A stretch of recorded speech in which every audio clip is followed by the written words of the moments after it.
Just when we thought it was safe to go back in the water. Adam, Quint by Robert Lautner. Does it sink or swim? I think if you're a fan of the movie Jaws, it definitely swims. It's a prequel to the story of Jaws. And I saw that movie when I was a kid, but I can't remember a lot of it. But it very much, I suppose, tries to follow the story of one man. He survived the Indianapolis disaster, which was, I think, the biggest naval disaster of the Second World War, where this huge American warship was sank and people stayed in the water for 5 days.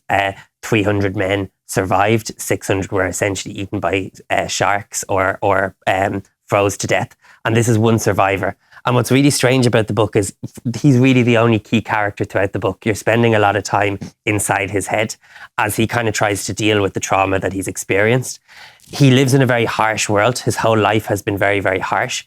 And indeed, I think one of the things that I found quite interesting when you think about some of the discussions that are going on in society at the moment, it very much captures that harshness started in the early days of his life. He's someone from Boston and grew up at a time, around the turn of the 20th century, when there was a huge amount of racism towards Irish people in America. And that racism has very much formed his worldview. He finds it very hard to grow attachments to people.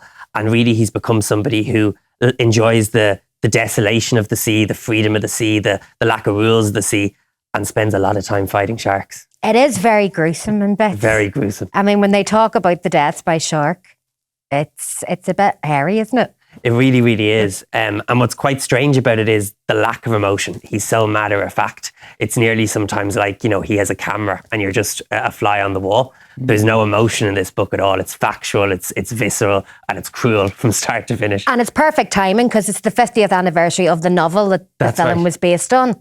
So it couldn't have timed it any better. And what I remembered of Quint was just he was grumpy. He was the grumpy guy. Yes. And so there's part of that in there, but there's this kind of this hard exterior, but a soft inside as you get through it. Yes.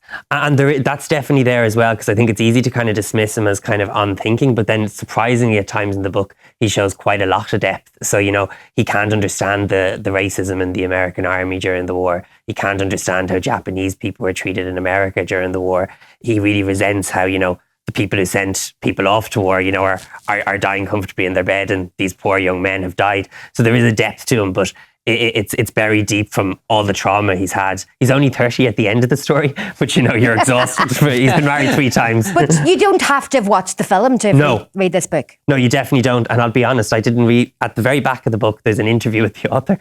And because I'd forgotten about Jaws, until I read that, I didn't realise the link at all. So you definitely don't have to. It did make me want to go back and watch the movie. Exactly, yeah.